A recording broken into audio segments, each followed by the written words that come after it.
Assalamualaikum Mas. Waalaikumsalam Mas. Mbak.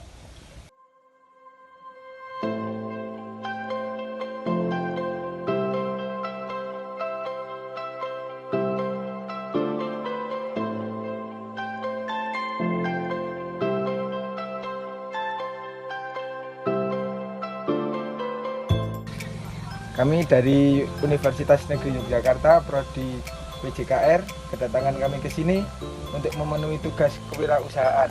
Oke, monggo Mas. Ya. Sebelumnya mungkin Masnya bisa untuk memperkenalkan diri tentang usaha ini, Mas. Oh ya. Perkenalkan, nama saya Atala Akbar Reza Naufal. Saya merupakan founder dari Bibit Buah Unggul 56 yang beralamatkan di Kurangan Lor, Kalisalak, Salaman, Magelang. Bibit Buah Unggul 56 ini bergerak di bidang usaha perbanyakan perbibitan bibit buah-buahan. Tahu Masnya memulai usaha ini sejak kapan ya, Mas?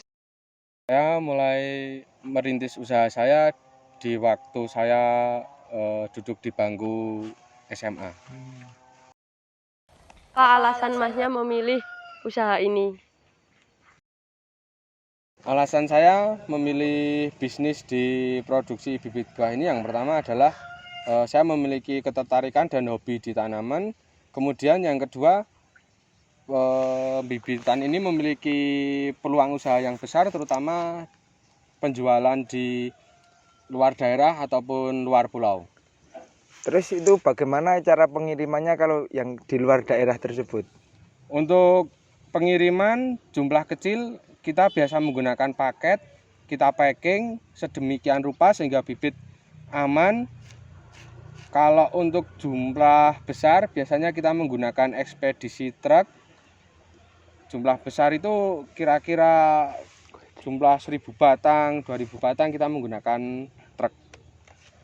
Kalau boleh tahu, untuk mendapatkan bibit buah yang baik dan berkualitas itu gimana ya caranya, Pak? Untuk mendapatkan bibit yang berkualitas, kita harus melakukan perawatan. Perawatan dilakukan ada yang harian, mingguan, dan bulanan.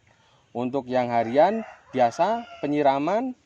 Untuk yang mingguan mungkin kita bisa melakukan penyemprotan hama, penyemprotan jamur, ataupun mingguan bisa juga kita lakukan pemupukan. Kemudian untuk bulanan kita harus membersihkan gulma-gulma yang berada di polybag ataupun di sekitar tanaman.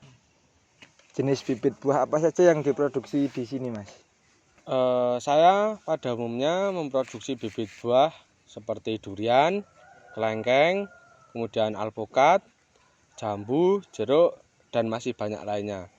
Jadi nanti saya sesuaikan dengan kebutuhan pembeli. Mungkin di daerah tertentu lebih cocok ditanami bibit durian, ataupun di daerah tertentu cocok ditanami bibit alpukat. Itu kan banyak tuh, Mas, jenisnya. Ya. Buah-buahnya itu. Apakah lahannya cuma di sini atau masih ada lahan lain, Mas? Tidak, Mas. Untuk lahan kita memiliki 4 lahan yang di sini, kemudian ada juga untuk tempat khusus produksi alpukat. Terus ada tempat produksi jeruk dan jambu. Kan itu Masnya punya 4 lahan ya, Mas, yang cukup luas lah. Terus bagaimana Masnya mengelola itu? Apakah Masnya mengelola sendiri atau ada pekerja yang membantu? Saya dalam melaksanakan pekerjaan ini, saya memiliki karyawan tetap 2 orang. Tetapi ketika saya memiliki pekerjaan tertentu, seperti mungkin packing ataupun membersihkan gulma, saya menambah karyawan, tapi hanya sebatas untuk membantu saat itu juga, saat pembersihan gulma ataupun saat packing. Motivasi buat generasi muda sekarang, Mas, yang sedang memulai bisnis mungkin. Untuk memulai bisnis, marilah kita mulai dari hal yang kecil, karena untuk berbisnis kita tidak memerlukan hal yang langsung besar. Kita mulai belajar dari yang kecil. Kemudian untuk generasi muda, jangan pantang menyerah, kemudian tetap semangat. jangan mudah bosan dalam melakukan bisnis. Intinya kalau bisa sukses muda, mengapa kita menunggu tua untuk sukses? Siap Mas, terima kasih. Sama-sama Mas.